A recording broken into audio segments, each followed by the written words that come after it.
Shalom. Shalom. Sekali lagi shalom. Shalom. Oke. Coba berikan salam buat samping kiri kanan. Nggak ada, Pak. Kalau kiri atau kanannya nggak ada, yang belakang. Di kiri saya nggak ada, Pak. Puji Tuhan. Oke.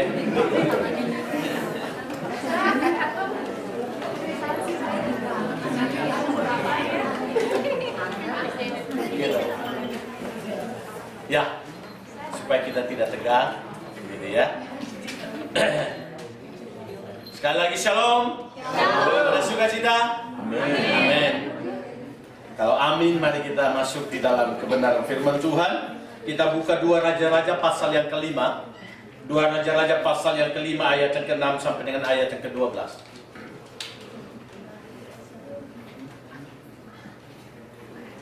2 Raja-Raja pasal yang kelima ayat yang ke-6 sampai dengan ayat yang ke-12. Kalau belum dapat, jangan tanya sama samping kiri kanan. Nanti jika kita tanya, raja-raja di mana? Jawabnya di istana. Semua sudah dapat 2 raja-raja? Jangan 1 raja-raja. Ini 2 raja-raja. Pasal yang kelima, ayat yang ke-6 sampai dengan ayat yang ke-12. Kalau sudah dapat, kita akan baca bergantian. Saya akan baca ayat yang ke-6 dan jemaat Tuhan membacakan ayatnya yang ganjil. Ia menyampaikan surat itu kepada Raja Israel yang berbunyi, sesampainya surat ini kepadamu, maklumlah kiranya bahwa aku menyuruh kepadamu Naaman, pegawaiku, supaya engkau menyembuhkan dia dari penyakit kustanya. Saudaranya Israel membaca surat itu, koyakkanlah pakaiannya serta berkata, Allahkah aku ini yang dapat mematikan dan menghidupkan, sehingga orang ini mengirim pesan kepadaku, supaya kesembuhkan seorang dari penyakit kustanya. Tetapi sesungguhnya, perhatikanlah dan lihatlah, dia mencari gara-gara terhadap aku. Segera sesudah didengar Elisa, abdi Allah itu, bahwa Raja Israel mengoyakkan pakaiannya, dikirimnyalah pesan kepada raja, bunyinya, mengapa engkau mengoyakkan pakaianmu? Biar ia datang kepadaku, supaya ia tahu bahwa ada seorang nabi di Israel.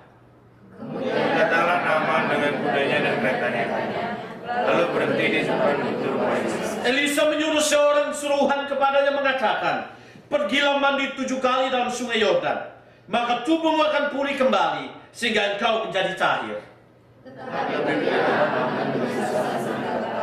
Aku sangka bahwa sejak-tidaknya ia datang keluar dan berdiri memanggil nama Tuhan Allahnya, lalu menggerak-gerakkan tangannya di atas tempat penyakit itu, dan dengan demikian menyembuhkan penyakit kusta. Bukankah Abana dan Parpar, sungai-sungai Damsik, lebih baik daripada segala sungai di Israel? Bukankah aku dapat mandi di sana dan menjadi tahir? Kemudian berpalinglah ia dan pergi dengan apa? Panas hati. Nah, jemaat Tuhan yang kekasih, minggu yang lalu kita telah merenungkan pasal 5 ayat 1 sampai dengan ayat yang ke-6 dengan tema indahnya pergumulan. Hari ini kita boleh melihat lagi bagian teks ini dengan tema sikap yang salah menghadapi pergumulan. Sikap yang salah menghadapi pergumulan. Jemaat Tuhan yang kekasih, kalau kita melihat bagian ini, Raja Israel memiliki konsep Allah yang sangat luar biasa.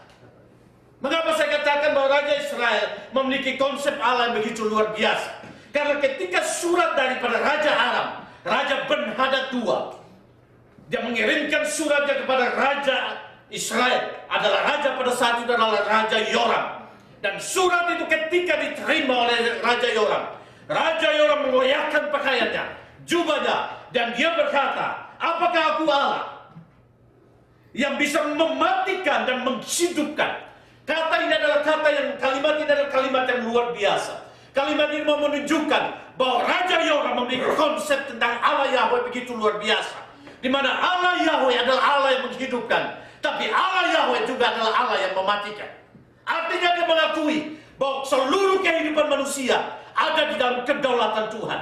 Bahkan siapapun juga tidak akan pernah menggantikan Allah untuk menghidupkan bahkan mematikan. Artinya bahwa segala keputusan hidupnya seseorang dan matinya seseorang bukan ada dalam tangan manusia, tapi ada di dalam tangan Tuhan. Ini konsep yang luar biasa. Maka dengan demikian, Raja Yoram tidak mau mendudukan dirinya sama dengan Allah Yahweh. Sehingga ketika surat itu datang, dan surat itu berisikan, aku akan menyuruh Naaman, perwiraku, dan aku mohon supaya engkau menyembuhkannya. Nah, jemaat Tuhan yang kekasih, mengapa Raja Yoram mengoyakkan jubahnya? Karena dia tahu sakit kusta itu adalah sakit yang tidak dapat disembuhkan. Sakit kusta itu bukan penyakit. Sekali lagi, sakit kusta itu bukan penyakit, tapi sakit kusta itu terjadi oleh karena dosa. Maka sakit kusta bukan disembuhkan, tapi sakit kusta itu harus dipulihkan. Jelaskan. Saya ulang lagi. Sakit kusta itu bukan disembuhkan, tetapi sakit kusta itu harus dipulihkan. Pemulihan itu hanya karena terjadi kalau terjadi pengampunan dosa. Kalau sakit biasa itu harus disembuhkan lewat obat dan lain sebagainya, termasuk sakit kutil, gitu ya. Nah, jemaat Tuhan yang kekasih, mari kita boleh melihat dengan kondisi itu, sakit kusta biasanya adalah sakit yang tidak ada rasa sakitnya. Mengapa? Karena urat-urat sarafnya itu sudah mati dan dia mati rasa, sehingga dia sudah tidak rasa apa-apa lagi. Dan itu adalah hukuman yang Tuhan berikan pada setiap pribadi yang sudah jatuh dalam dosa. Dan itu hanya bisa dipulihkan kalau Tuhan mengampuninya. Maka dengan konsep itu, Yoram tidak akan pernah menempatkan dirinya sebagai Allah. Karena dia tahu ini berkaitan dengan dosa dan orang ini akan bawa sakit kusta ini sampai mati. Sehingga itu keputusan Tuhan. Tapi jemaat Tuhan yang kekasih, walaupun dengan konsep seperti itu, kita melihat bahwa Yoram memposisikan diri walaupun satu sisi tidak seperti Allah, tapi satu sisi dia punya satu sikap yang salah yang kita pelajari, kita tidak boleh ada pada posisi itu ketika menghadapi pergumulan. Sikap apa itu? Dia tidak hanya berkata, apakah aku Allah sehingga aku menghidupkan dan mematikan? Karena hanya Allah bisa menghidupkan dan mematikan. Tapi kalimat itu tidak stop di situ. Kalau kita melihat lagi ayat yang ke-7 selanjutnya, di situ dikatakan, saya baca dari kata sehingganya. Sehingga orang ini mengirim pesan kepadaku supaya ku sembuhkan seorang dari penyakit kustanya. Tetapi sesungguhnya perhatikanlah dan lihatlah. Apa kalimat terakhir? Ia mencari gara-gara terhadap aku. Nah, ini sikap yang salah ketika menghadapi pergumulan. Pertanyaan saya adalah, apakah Raja Arab, Raja Ben-Hadad II mencari gara-gara sama Yoram? Apakah Raja Ben-Hadad mencari gara-gara sama Yoram? Kita diposisikan pada orang pada posisi yang sudah mengetahui cerita itu. Tetapi kalau kita melihat bahwa sebenarnya Yoram seharusnya tidak langsung menyimpulkan seperti itu. Mengapa demikian? Karena yang pertama, mari kita perhatikan, Aram dan Israel memiliki budaya yang berbeda. Yang kedua, Aram dan Israel memiliki etika hidup yang berbeda. Aram dan Israel memiliki prinsip leadership yang berbeda. Aram dan Israel memiliki cara-cara pandang yang berbeda. Maka ketika Raja Israel menyimpulkan bahwa Raja Ben-Hadad II mencari gara-gara sama dia dengan mengirimkan surat untuk Raja Israel menyembuhkan Naaman, adalah satu tindakan mencari gara-gara. Saya pikir sikap yang terlalu cepat menyimpulkan kondisi ini. Nah, apa yang perlu kita belajar dari sini adalah ketika kita menghadapi pergumulan, kadang-kadang kita cepat menyimpulkan sesuatu berdasarkan kesimpulan kita dan pandangan kita, tanpa kita melihat orang lain, bagaimana kondisinya, bagaimana cara pandangnya, bagaimana etika hidupnya, bagaimana penafsirannya, bagaimana pendidikannya, bagaimana pengalaman hidupnya. Kadang kita tidak sampai pada bagian itu. Maka ketika kejadian itu terjadi bagi kita, kita mulai lihat dari cara pandang kita mulai melihat berdasarkan pengalaman kita, dan di situ kita mulai menyimpulkan, dia mulai cara gara-gara sama kita. Jemaat Tuhan yang kekasih, pertanyaannya adalah, mengapa Anak kecil, dari anak kecil, yang kemarin minggu lalu kita sudah bahas, anak kecil ini menyampaikan kepada istri Naaman bahwa sakit kusta Naaman bisa disembuhkan, pasti disembuhkan, bukan insya Allah, bukan ya? Pasti disembuhkan, betul ya? Sekali lagi jangan insya Allah. Nanti doa-doa tidak jawab-jawab, malaikat bilang insya Allah, gitu kan? Dan pasti disembuhkan kalau Naaman datang ke Israel. Kenapa? Karena di sana ada Nabi Allah. Nah, mari kita melihat. Ketika berita ini disampaikan lagi ke Naaman, dan Naaman sampaikan berita ini kepada raja, suratnya isinya bagaimana? Sama dengan apa yang disampaikan oleh anak kecil itu apa tidak? Isinya beda. Bedanya apa? Dari anak ini, yang menyembuhkan Naaman bukan raja itu. Betul ya? Tapi yang menyembuhkan Naaman adalah nabi yang ada di Israel, yaitu Elisa. Tapi isi suratnya, aku mengutus Naaman kepadamu dan hendaklah engkau menyembuhkannya. Pertanyaan saya adalah, apakah Raja Aram salah menuliskan surat itu, isi surat itu? Seringkali dalam penafsiran, ada beberapa teolog pun menafsirkan dengan versi yang berbeda. Ada yang mengatakan, layaklah Yoram marah. Kenapa? Karena di Israel yang biasa menyembuhkan bukan raja, tapi yang biasa menyembuhkan adalah nabi. Itu konsepnya di Israel.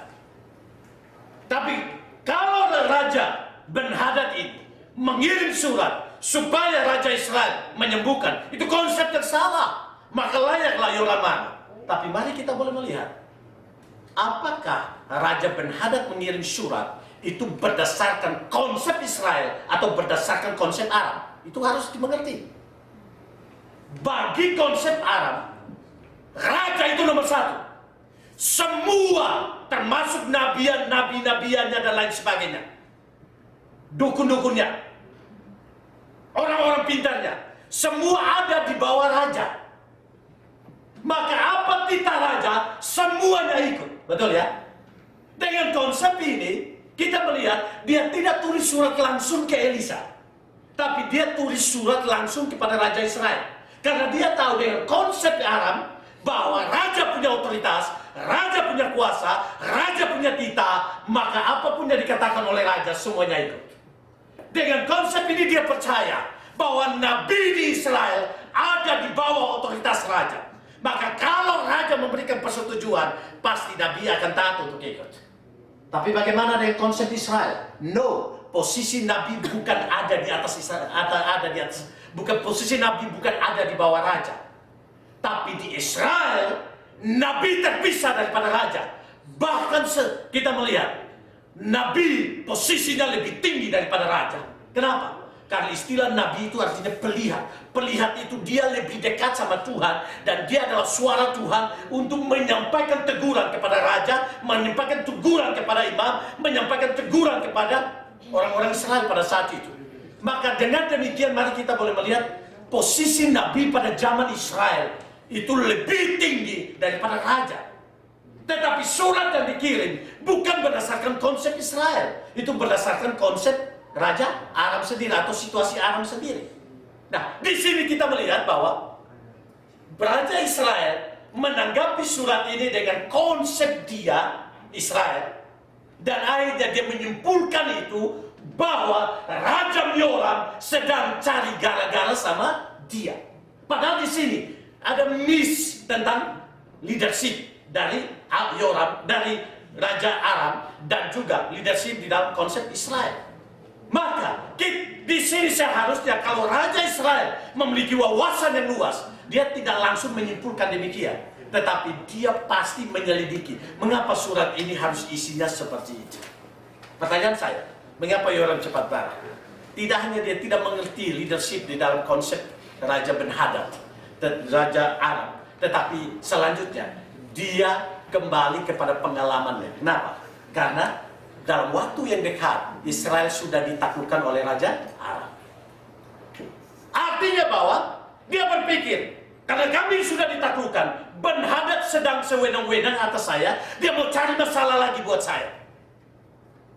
Tapi jemaat Tuhan yang kekasih, mari kita boleh belajar satu hal yang indah adalah kita semua yang ada di sini berasal dari satu negara, dua negara ya. Ada yang dari Indonesia dan ada yang dari Jepang, begitu ya. Tetapi di Indonesia, Pendeta Dr. Stephen Tong mengatakan begini, Indonesia itu adalah PBB kecil. Tahu PBB ya? Perserikatan Bangsa-Bangsa Kecil. Artinya Indonesia satu, tetapi budaya berbeda, bahasa berbeda, latar belakang berbeda, dan lain sebagainya. Maka, kalau kita berhadapan satu dengan yang lain, setiap konsep yang keluar itu tidak akan pernah lepas daripada budaya kita. Konsep yang keluar tidak akan pernah lepas daripada latar belakang keluarga kita. Konsep yang keluar tidak akan pernah lepas daripada pendidikan kita. Konsep yang keluar tidak pernah lepas daripada pengalaman-pengalaman hidup kita. Baik dan ada yang mungkin sejak kecil sudah mulai meninggalkan orang tua. Ada yang sudah sampai besar pun masih dimomongi sama orang tua. Itu semua mempengaruhi konsep berpikir kita. Maka ketika kita berbicara dan mengambil sebuah keputusan, kadang semua yang ada di belakang kita akan mempengaruhi setiap keputusan yang kita ambil. Maka dengan demikian, ketika seseorang mengungkapkan suatu statement, kita tidak boleh melihat itu dengan cara pandang kita. Tapi bagaimana kita bisa memposisikan diri kita dalam posisi dia, maka di sana kita bisa mengerti mengapa dia mengambil statement-statement seperti itu. Dia mengambil keputusan-keputusan seperti itu. Maka di sana persekutuan kita tidak akan pernah hancur hanya oleh karena kita menyimpulkan sebuah fenomena bukan berdasarkan fakta daripada pihak yang lain, tapi berdasarkan fakta daripada pihak kita saja. Nah, ini kadang-kadang yang membuat rumah tangga bisa hancur, yang bisa membuat persekutuan bisa hancur, yang bisa membuat kesatuan dalam pekerjaan bisa hancur, yang bisa membuat komunitas bisa hancur. Oleh karena kita tidak pernah bisa menempatkan diri kita pada pihak orang lain. Seringkali kita menyimpulkan pihak orang lain berdasarkan posisi kita. Nah, ini masalah besar. Maka setiap kali pergumulan datang, yang kadang sadar atau tidak, yang membuat masalah pergumulan itu lebih besar bukan pergumulan itu, tetapi penafsiran kita dan sikap kita ketika menghadapi pergumulan itu. Saya berikan satu contoh. Ini pengalaman hidup.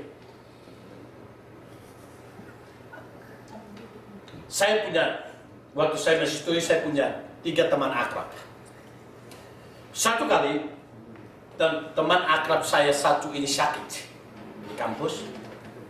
Dan pada saat itu saya saya lagi tugas keluar, itu masih kuliah.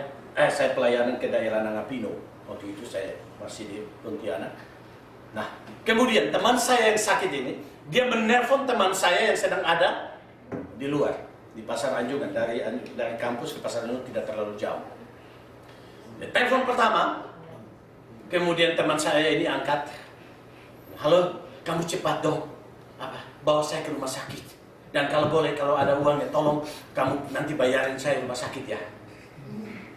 "Iya." "Apa yang terjadi?" Dia bilang, iya. Langsung selang 10 menit, dia telepon lagi, ternyata handphonenya sudah sudah tidak lagi berfungsi. Akhirnya dia SMS. Dia SMS, tidak ada balasan juga. Dia telepon lagi, ternyata teleponnya juga tetap sudah dimatikan. Akhirnya dia SMS lagi. "Kamu, selama ini kan kamu tahu kita ini sama-sama. Kamu kan pernah susah dan saya bantu kamu. Kenapa dikala saya susah, kamu tidak bantu saya? Bahkan kamu melarikan diri dan kamu mematikan handphone." Itu isi daripada SMS-nya dia. Apa yang terjadi? Dia telepon lagi, ternyata handphonenya teman tidak berfungsi.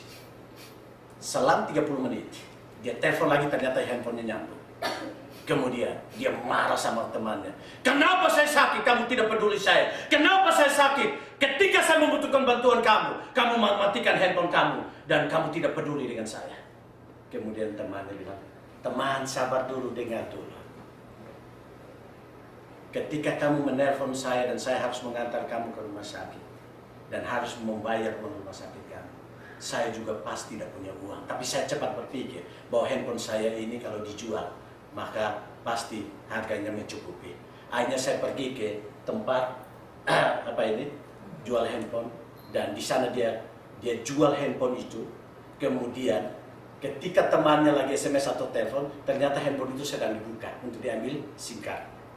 Dan akhirnya dia ganti dengan telepon murahan dan dimasukkan chipnya ke situ, sehingga sisa uangnya itu dia pakai untuk membiayai, mengantar dan membiayai rumah sakit daripada teman ini.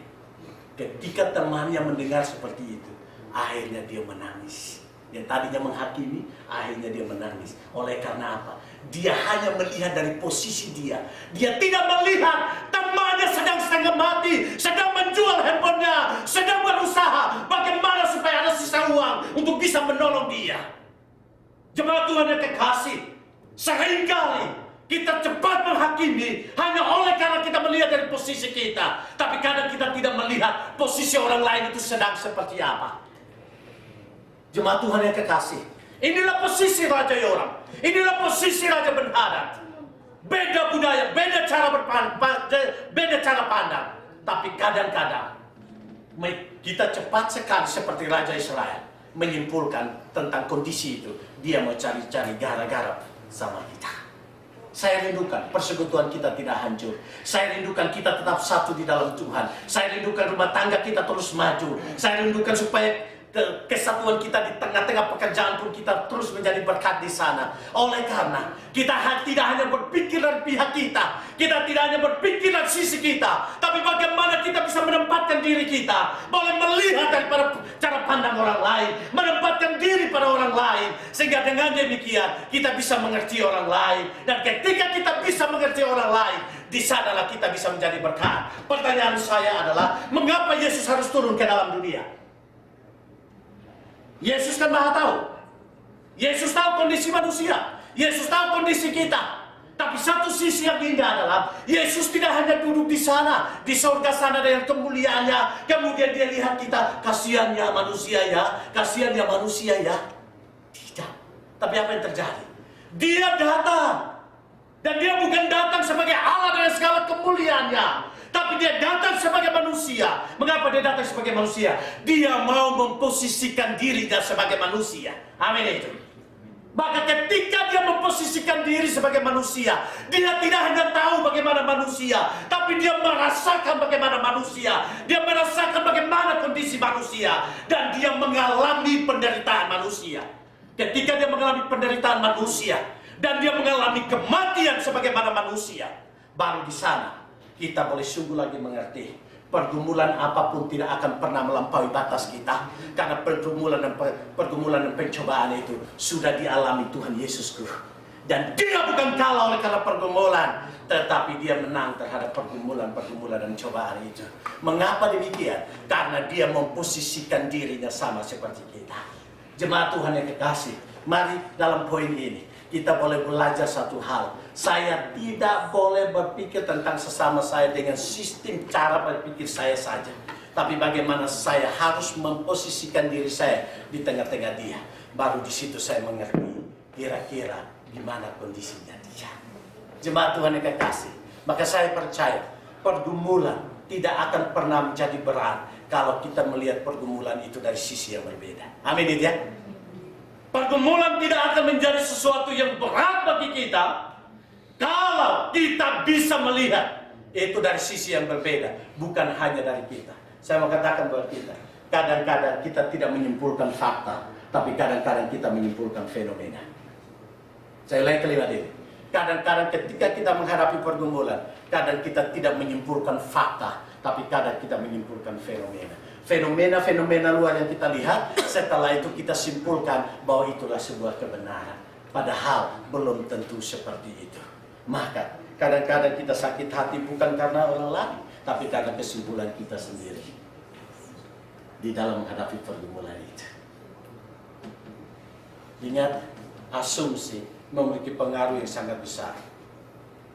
Asumsi positif memberikan satu dorongan yang kuat bagi kita. Karena di sana kita akan bersemangat untuk mencapai tujuan. Tetapi asumsi yang negatif akan memiliki pengaruh yang besar untuk menghancurkan hidup kita. Betul tak? Iya. Contohnya begini. Saya lihat saudara saya ini Andre sedang tongkadang. Begini. Oh. Contohnya dia bukan tongkadagu, Contohnya dia tongkat dagu. Ketika dia tongkat dagu begitu, saya mulai mikir begini. Lagi mikirin apa dia? Masih dalam pikirannya, dia pikir harga saya sudah tidak bagus ini mau santai, gitu kan?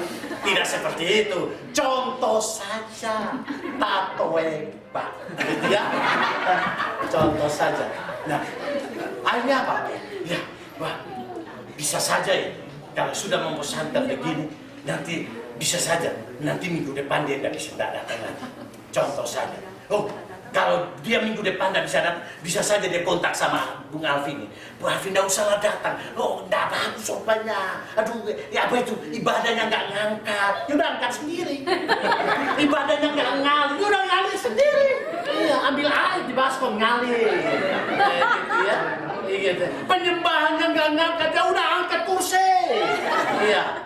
Kadang-kadang kan kita punya image begitu. Kalau begitu nanti dia akan mempengaruhi. Baik kalau ini tidak apa itu. Dia tidak terpengaruh. Kalau Bung Alvin terpengaruh, wah kurang lagi cuma ada 2 dan lain sebagainya. Akhirnya pikiran saya. Baik kalau mereka hanya ngomong tentang khotbahnya nggak bagus. Kalau mereka ngomong lain, jawabannya nggak bagus karena nanti begini, gitu ya. Jadi kadang-kadang kekuatan imajinasi ini kekuatan yang hebat luar biasa. Betul ya?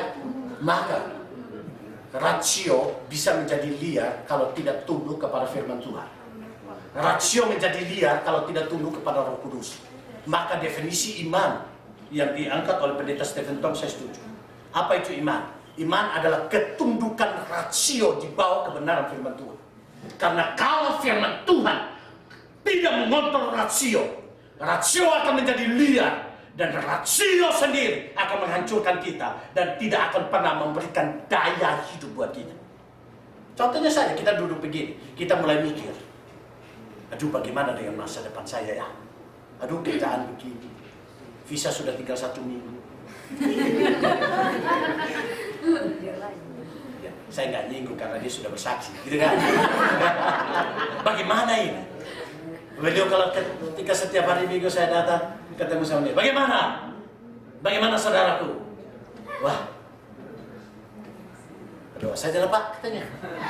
Saya nggak tahu, berdoa saja lah Pak, ini beriman atau pasrah ini. Antara 2 itu. Jadi kalimat saya ini satu.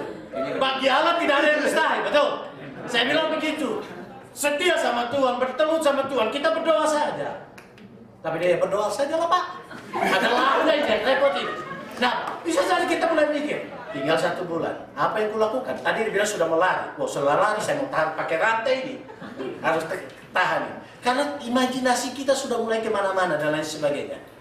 Dan akhirnya kita imajinasi yang negatif akan membuat kita sepertinya tidak ada lagi jalan keluar. Jalan buntu di sana. Kalau sudah tidak ada lagi jalan keluar, pasti ujung-ujungnya kekecewaan.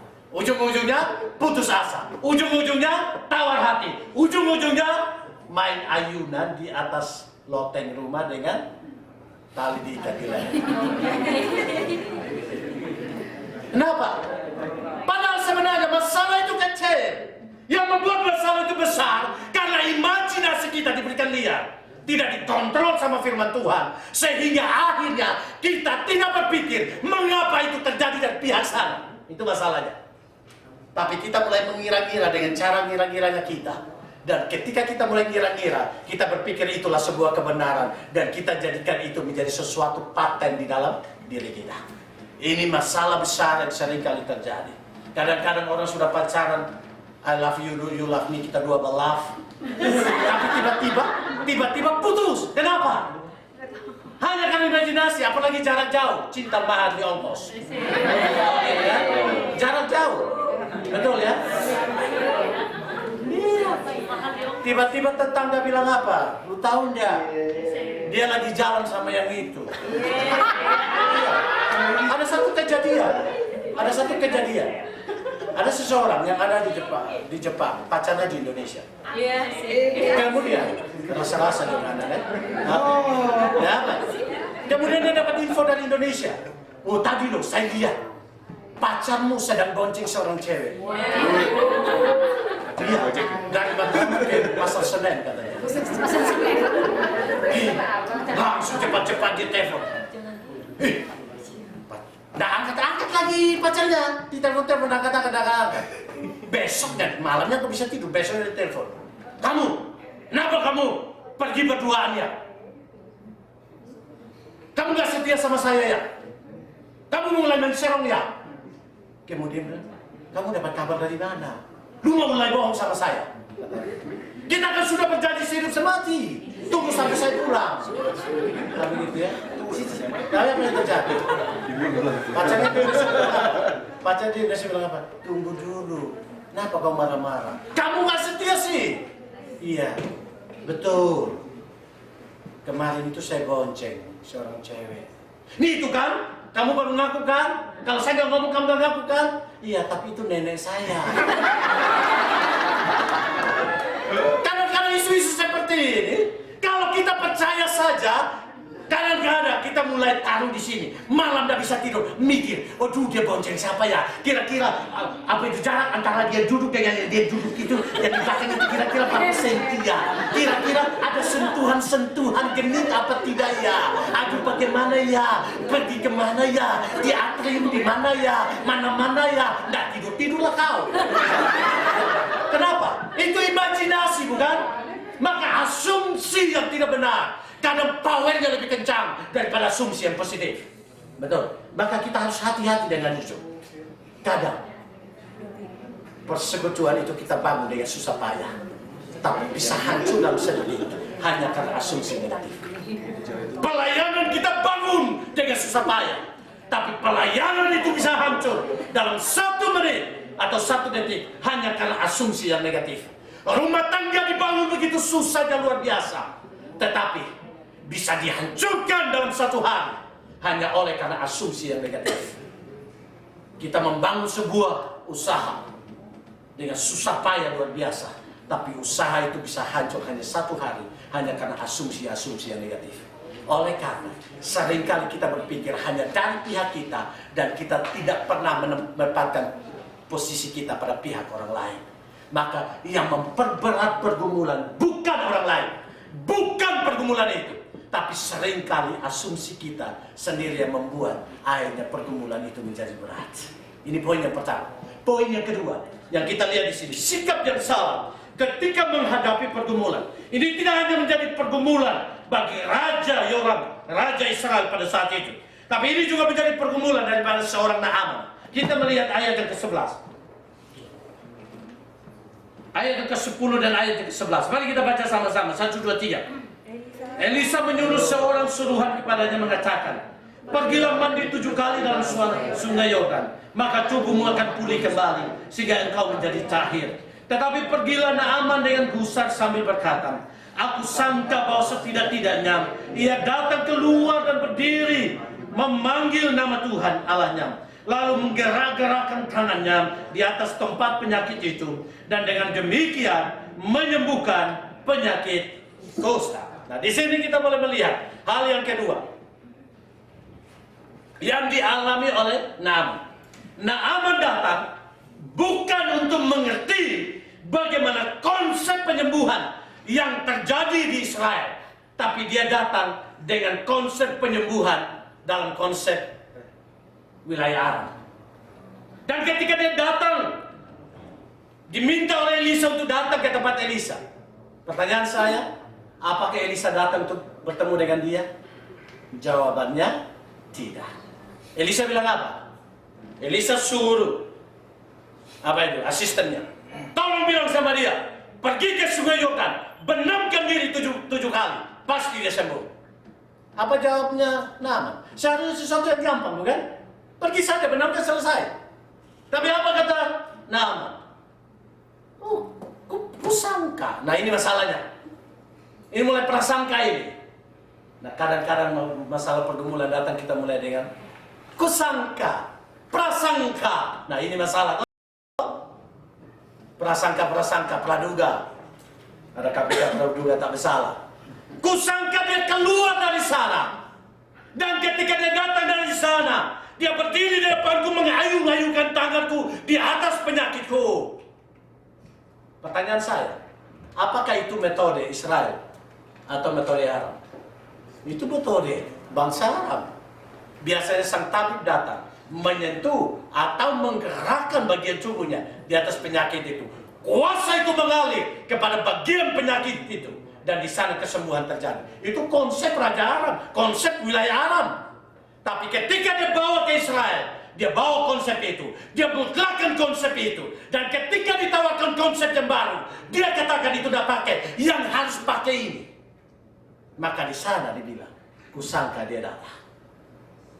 Nah, mengapa dia bilang, kusangka dia datang dan mengayunkan tangannya? Dia datang dengan kesombongan metodenya. Hati-hati. Kenapa? Ketika kita menghadapi sebuah pergumulan, kadang kita pakai satu metode dan kita memutlakkan metode itu. Banyak gereja pun melakukan kesalahan yang fatal karena seringkali hamba Tuhan memakai satu metode dan mensakralkan metode itu, memutlakkan metode itu, dan dikatakan kalau tidak pakai metode ini tidak jadi. Hati-hati itu. Akhirnya gereja bukan lagi menyembah Tuhan, tapi bisa menyembah pendeta dan juga menyembah metode pendetanya. Itu tidak boleh. Nah, di sini kita lihat Naaman datang dengan metodenya. Dan ketika ditawarkan metode yang lain, dia bilang itu tidak pakai, yang benar adalah ini. Bahkan selanjutnya, untuk apa aku ke Yordan? Bukankah Parpar yang di Damsyik lebih indah dan lebih bersih daripada sungai Yordan? Jemaat Tuhan yang kekasih, Naaman datang dengan kesombongan metodenya. Naaman datang dengan kesombongan wilayahnya. Tapi di hadapan Tuhan, pergumulan tidak bisa dihadapi dengan kesombongan. Pergumulan tidak bisa dihadapi dengan kemutlakan satu metode. Tapi pergumulan hanya bisa dihadapi oleh kerendahan hati di hadapan Tuhan. Amin itu. Mengapa Elisa tidak keluar? Karena Elisa tahu, saya datang. Saya dipilih oleh Tuhan. Saya diambil oleh Tuhan sebagai pelihara Tuhan. Bukan tujuannya untuk menjilat manusia, tapi saya ada untuk menegakkan suara Tuhan. Kenapa? Dia datang, Naaman datang dengan persembahan yang begitu banyak. Dan dengan demikian, Naaman tidak akan pernah Elisa tidak pernah akan memberikan peluang untuk hatinya nyantol kepada persembahannya. Karena Elisa tahu, kesembuhan daripada Tuhan tidak pernah bisa dibeli oleh apapun juga.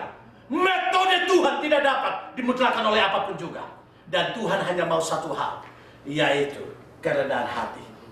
Cara Tuhan tidak bisa dibeli oleh apapun juga. Tuhan hanya menuntut satu hal, setiap orang yang sakit harus rendah hati di hadapan Tuhan. Maka dengan cara Elisa tidak keluar dari tempatnya, mau menunjukkan kepada Naaman bahwa di hadapan Tuhan kamu tidak pernah lebih besar daripada Tuhan, tapi Tuhan tetap besar. Dan Nabi tidak boleh tunduk kepada seorang raja, karena Nabi bukan mewakili suara raja, tapi Nabi mewakili suara Tuhan. Sekali lagi, dimanapun saya melayani, saya katakan satu hal. Saya sebagai hamba Tuhan, mungkin saudara dengan diberkati oleh Tuhan, saudara memberikan persembahan bagi seorang hamba Tuhan. Tetapi saya mau katakan, kebenaran Tuhan tidak akan pernah ditundukkan dengan sebuah persembahan yang saudara berikan kepada saya. Kalau salah adalah salah, dosa adalah dosa, kebenaran adalah kebenaran yang tidak dapat ditawar oleh apapun juga. Maka dimanapun saya ditempatkan oleh Tuhan, kalau salah saya katakan salah. Dosa adalah dosa, kebenaran adalah kebenaran. Kenapa? Karena saya bukan datang untuk mencilat manusia, tapi saya datang untuk taat sama Tuhan, menyuarakan suara Tuhan. Maka siapapun yang di hadapan Tuhan, ketika dia berada dalam kebenaran, kita boleh bersuka cita bersama-sama. Tapi kalau dia berada dalam dosa, tujuannya untuk kita semua kembali kepada kebenaran itu. Kalau hamba Tuhan saja sudah kompromi dengan dosa, kemana gereja Tuhan nanti? Kalau hamba Tuhan saja kompromi dengan dosa, kemana negara Indonesia? Kalau hamba Tuhan saja berkompromi dengan dosa, kemana pelayanan Tuhan? Saya berbicara keras seperti ini karena banyak sekali gereja-gereja Tuhan, banyak sekali orang-orang kaya yang ada dalam gereja, hanya mendikte hamba Tuhan hanya dengan masalah keuangan. Saya katakan GI3 tidak seperti itu. Semua hamba Tuhan menyuarakan suara Tuhan dimanapun mereka berada, dan mereka bertanggung jawab pada Tuhan. Kenapa? Karena GI3 tidak pernah menganut teologi kemakmuran, karena GI3 menegakkan kebenaran itu sendiri. Maka poin ini membawa kita untuk mengerti hal yang kedua. Di hadapan Tuhan ketika pergumulan datang, kita tidak boleh menghadapi dengan kesombongan metode kita, tapi kita harus menghadapi dengan kerendahan hati. Maka orang yang rendah hati adalah orang yang diberkati oleh Tuhan. Tapi orang yang sombong adalah orang yang mengalami kutukan dan hujatan daripada Tuhan itu sendiri. Jemaat Tuhan yang kekasih, Naaman datang dengan kesombongan. Naaman datang dengan metode yang dimutlakan. Naaman datang dengan kebanggaan sungai-sungainya. Tetapi Tuhan katakan kepada dia satu hal. Kalau dia taat sama Tuhan, dia mau rendah hati, disitulah ada jalan keluar terhadap pergumulan itu. Maka mari saya membawa kita untuk melihat pergumulan apapun yang kita hadapi, jangan andalkan kekuatan kita. Sekali lagi, pengetahuan kita tidak akan pernah bisa menyelesaikan masalah. Pengalaman hidup kita tidak akan pernah bisa menyelesaikan sebuah masalah. Yang bisa menyelesaikan sebuah masalah hanyalah hati yang bijaksana. Amin. Karena di dalam hati yang bijaksana ada namanya kerendahan hati. Nah, mari kita melihat yang ketiga. Jadi di sini kita melihat bagaimana Israel, bagaimana Raja Israel. Yang kedua, bagaimana sikap Naaman sendiri menghadapi pergumulan. Dia bawa metodenya, dia dengan kesombongannya dia memakai metodenya untuk menghadapi pergumulan. Tidak ada solusi. Tapi apa yang terjadi? Kalau kita tidak tunduk kepada Tuhan, yang kita dapatkan ayat yang ke-12. Mari kita baca ayat 12 sebagai bagian yang terakhir. 1, 2, 3. Bukankah Abana dan Parpar, sungai-sungai Damsyik, lebih baik daripada segala sungai di Israel? Bukankah aku dapat mandi di sana dan menjadi cahaya? Kemudian berpalinglah ia dan pergi dengan apa? Panas hati. Mari kita melihat, kalau kita menyelesaikan sebuah pergumulan dengan kesimpulan daripada pihak kita, tanpa menempatkan diri kita pada pihak yang lain, maka yang kita dapat adalah apa? Kita marah, panas hati. Kita melihat Raja Israel marah apa enggak? Marah sampai jubahnya dikoyakkan. Dia marah dengan raja, mau cari gara-gara. Yang kedua, Naaman. Ternyata Elisa tidak datang sambut dia. Elisa tidak memakai metode dia. Apa yang dilakukannya? Dia panas hati. Maka di sini saya mau katakan, ketika pergumulan datang, kita pakai kesimpulan kita menghadapi pergumulan itu. Yang kedua, ketika pergumulan datang, kita pakai metode kita dengan kesombongan kita menghadapinya. Saya mau katakan, saudara dan saya tidak akan pernah mendapatkan jalan keluar. Yang kita dapatkan itu apa? Panas hati, sakit hati. Betul ya? Panas hati, sakit hati, makan hati. Maka hati-hatilah cari teman. Gitu ya? Kenapa? Karena teman bisa bikin makan hati. Tetapi kalau itu kita tidak pandang daripada sisi Allah. Kalau kita pandang dari sisi kita menyelesaikan dengan metode kita. Yang kita dapatkan adalah apa? Masalah sudah bikin susah, kita tambahin susah lagi karena kita menghadapi dengan cara kita. Maka saya percaya tidak ada damai sejahtera dalam hidup ini. Dan kalau orang tidak ada damai sejahtera, orang seperti luka yang sudah nanak, tinggal hanya disenggol itu meluap keluar. Maka orang yang menghadapi pergumulan dan cara dia tidak ada salah solusi adalah orang yang mudah saja disenggol, langsung marah. Maka kalau saudara kerja, teman-teman saudara datang, tiba-tiba lihat ada satu mukanya bawa pepaya. Ya, jangan langsung curiga, dia lagi marahnya apa sama saya gitu ya. Pasti dia sudah punya masalah di rumah. Dia sudah punya masalah di sana. Begitu? Kenapa? Karena masalah di sana kadang kita tidak bisa merem diri, sehingga kadang kita bisa bawa ke mana-mana. Akibatnya orang yang tidak ada kait-mengait dengan kita mengalami masalah. Maka saya ingatkan kepada pelayan altar di sini. Kalau ada masalah di rumah, sebelum datang ke gereja, selesaikan dulu di rumah. Nih, karena kita melayani di sini adalah melayani teamwork. Tapi selama ini tidak pernah terjadi. Dan puji Tuhan tidak pernah terjadi dan ke depan pasti tidak akan terjadi. Karena saya sudah ngomong di sini. Amin itu ya. Kalau terjadi itu tanggung dosa sendiri. Karena pendetanya sudah bilang. Tapi selama ini semuanya senyum, begitu ya. Sampai tadi pagi pun saya masih mengingatkan senyumnya, Dek. Senyumnya, Dek. Ya. Bagaimana mungkin main begini? Gitarnya bunyinya enak tapi mukanya nggak enak. Ya, apa itu lagi? Singer saya juga semangat. Mari kita bersukaria, tapi coba bersukaria. Jemaatnya mana mengalami sukacita begitu? Kenapa? Segala sesuatu sumbernya di sini. Kalau hatinya damai, keluarnya damai. Tapi hatinya penuh dengan panas hati, walaupun tidak ada kompor 12 sumbu di sini, gitu ya. tapi pasti keluarnya pasti panas. Maka orang senggol sedikit saja pasti panas. Maka membakar seluruh ruangan ini. Mari kita mulai belajar satu hal. Aku tidak mau menghadapi pergumulan hanya daripada kesimpulan saya, tapi aku mau menempatkan posisi saya dalam pihak orang lain. Yang kedua, saya tidak boleh memutlakkan metode saya, karena untuk menyelesaikan masalah Tuhan punya banyak metode dalam hidup ini. Amin itu. Kalau hanya memutlakkan satu metode, stres kita, sakit hati kita, urat-urat saling jepit satu dengan yang lain. Kalau hanya pakai satu metode, padahal kita lihat apa statement Raja Israel, dia yang mematikan dan dia yang menghidupkan. Dia punya banyak cara. Maka mari kita boleh sungguh lagi terbuka dengan kerendahan hati. Kita katakan, Tuhan, aku punya pergumulan. Aku tahu masukan dari saudara-saudaraku, mungkin dari pihak saya, kelihatannya sakit sekali Tuhan. Sakit sekali. Tapi aku tahu itu kepedulian dia buat saya. Amin itu ya? Itu kepedulian dia. Kritikannya bukan menghancurkan saya Tuhan. Walaupun sakit kelihatannya hancur di dalam. Hancur. Tapi aku tahu dia bukan menghancurkan saya. Dia peduli sama saya. Amin itu? Amin. Dia perhatian sama saya. Daripada dicuekin. Iya kan? Tapi Tuhan, engkau tahu sakit sekali. Tapi aku tahu engkau punya cara tersendiri untuk mengobati itu. Dan aku tahu engkau punya cara sendiri untuk menyelesaikan masalah Tuhan. Aku mau merendahkan diriku di hadapan Tuhan. Aku tidak mau masa laluku mengikatku dengan imajinasi-imajinasiku. Aku tidak mau masa laluku membuat jalan saya terhambat ke depan. Karena engkau menciptakan saya bukan untuk masa lalu saya, tapi engkau menciptakan saya untuk masa depan saya. Dan saya percaya pergumulan saya bukan untuk mengikat saya dan menghambat saya hanya untuk masa lalu saya. Tapi aku tahu untuk masa depan saya engkau menyediakan di tempat di sana. Yeremia 29:11 dikatakan apa? Rancanganku bukanlah rancangan kecelakaan, tapi rancangan damai sejahtera. Untuk apa? Bukan hanya untuk hari ini, tapi masa depan yang penuh dengan harapan. Amin. Saya percaya setiap pergumulan kalau dibawa di tangan Tuhan, di balik itu ada berkat yang menyediakan masa depan yang indah buat kita. Maka jangan tertanam hanya dengan sebuah pergumulan masa lalu. Tapi mari kita boleh bangkit dan katakan, bersama dengan Kristus aku akan menang di sana. Amin itu Debbie. Debbie Manopo. Amin. Amin.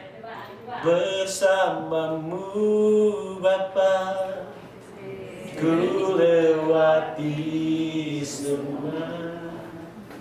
Apa lagi? Perkenanan. Udah sering nyanyi itu, tapi masalah datang. Kenapa begini? Kenapa begitu? Kenapa begitu? Ya. Nyanyi lagi itu. Kalau masih kurang, nyanyi lagu yang dinyanyikan oleh Wiranto tadi ya, lagi itu ya, yang dinyanyikan oleh Bulas Mutari. Ya toh? Nah, kita punya Tuhan yang dahsyat. Tapi kadang kita tidak melihat jalan keluar karena kita memutlakkan metode kita. Kita punya Tuhan yang dahsyat. Tapi kadang kita tidak berpikir berdasarkan pikiran Tuhan. Tapi yang seringkali yang kita berpikir hanya berdasarkan pikiran kita yang terbatas ini. Maka akhirnya kita berkata, Tuhan tidak mampu, saya tidak mampu, akhirnya mati mampus. Kenapa? Karena kita sedang mengkotakkan Tuhan. Padahal kita punya pujian yang begitu indah. Agama yang punya lagu paling banyak adalah agama Kristen. Kenapa? Karena salah satu kekuatan untuk membuat kita lebih menang dalam hidup ini, firman Tuhan yang dibuat dalam lagu. Bahkan orang Indonesia dikagumi oleh orang Jepang, termasuk Yesus Osa kagum sama orang Indonesia. Kenapa? Orang Indonesia itu nyanyi ada not pun jalan. Gitu kan? Kalau orang Jepang harus ada not balok itu susahnya minta ampun. Jadi anak kami nomor 1, nomor 3 itu kursus musik harus ada not baloknya. Kalau enggak mereka nggak bisa mengikuti. Karena memang manual book seperti itu ya. Kalau orang Indonesia mah ku lewati semua, orang Jepang cari not baloknya mana. Kenapa? Kita melihat kita punya kekuatan dalam hidup ini. Tapi kadang kita tidak menang terhadap pergumulan. Karena pikiran kita yang kita pakai, metode kita yang kita pakai. Padahal seharusnya pikiran Tuhan yang kita pakai dan metode Tuhan yang kita pakai dalam hidup ini. Amin itu. Pulang bawa ini supaya jangan panas hati. Pulang bawa ini supaya jangan sampai kita patah semangat. Pulang bawain. Aku mau taruh pikiran Kristus ketika aku menghadapi pergumulan. Aku mau pakai metode Tuhan untuk menghadapi pergumulan. Dan aku percaya bersama Tuhan tidak ada yang mustahil. Amin itu? Amin. Saya pikir hari ini senyum lebar itu saudaraku menopo. Karena dia sudah lewati. Tapi ingat masih ada pergumulan besar di depan. Tapi pengalaman ini akan menjadi kekuatan untuk pengalaman yang ada di depan kita. Bersama dengan Tuhan, kita bukan menjadi pribadi yang kalah. Tapi apa kata kita? Kita lebih daripada pemenang. Asalkan dua hal. Pikiran Kristus ada pikiran kita. Metode Kristus ada di dalam metode kita. Maka kita akan tampil menjadi pemenang. Mari kita berdoa.